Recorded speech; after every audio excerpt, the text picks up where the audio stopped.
look at trafficking in human beings, it is easy to characterize the crime as just another form of smuggling. Trading human beings the same way you would goods in a package or drugs. It's actually much more serious than that.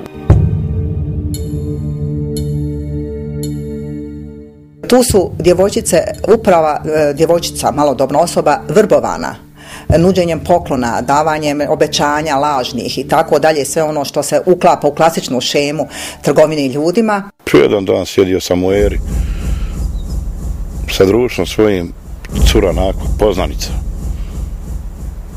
Ta poznanica kaže da ima neka prijateljica, još 2 cure da bi iznajmile stan. Studirat će.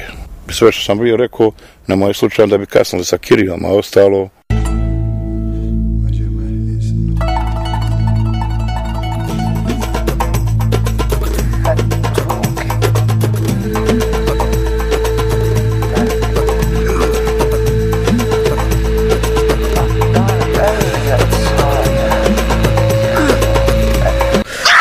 We're talking about the smuggling and usage of individuals for their bodies, not for the services they provide, but for their actual physical form.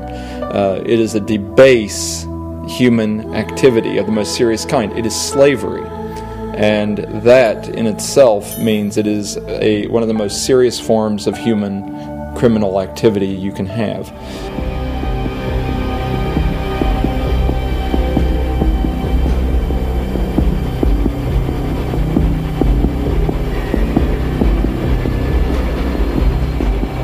Novac sam donosila u kafić Oaza, gdje sam davala njegovim ljudima koji su njemu donosili.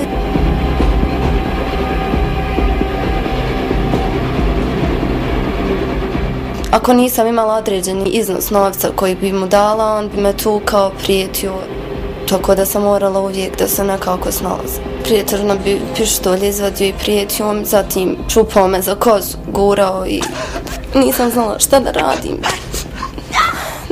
Nikom nije mogao da pomogne. Bila sam sama i uplašena. On bi me neprestano tukao kada ne bih imao. Jedno jutro uzradi zvone na vrata policija. Kaže meni, imamo nalog da te uhapsimo. Kakav nalog? Ja mislim, sad se oni šupaju sa mnom.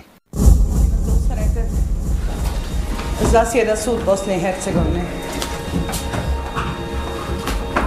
Hvala se.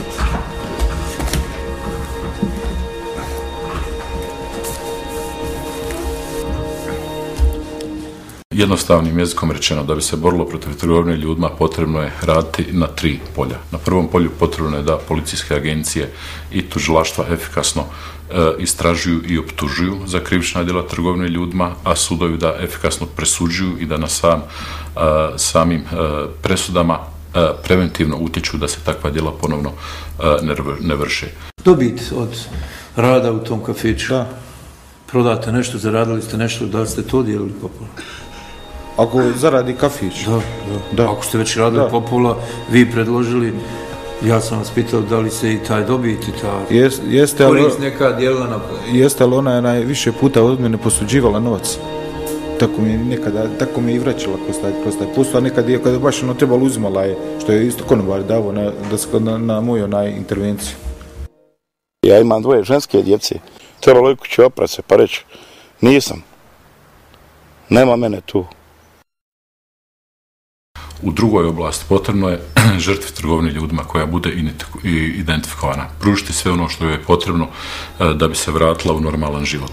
Potrebno joj je osigurati siguran smještaj, odjeću, hranu, medicinsku zaštitu, pravno savjetovanje, psihološko, psihosocijalno savjetovanje da bi se ona vratila u normalan život, da bi mogla mjerodavno da svjedoči protiv trgovaca ljudima i da bi bila sigurna da će joj država, odnosno društvo, pružiti sve što joj je potrebno. Mi u Bosni i Hercegovini provodimo te programe pomoći i podrške za žrtve trgovine ljudima u saradnji sa nevladinim organizacijama. Trgovina ljudima, to je jedno od najgorih dijela. To je gore djelo od ratnog zločina.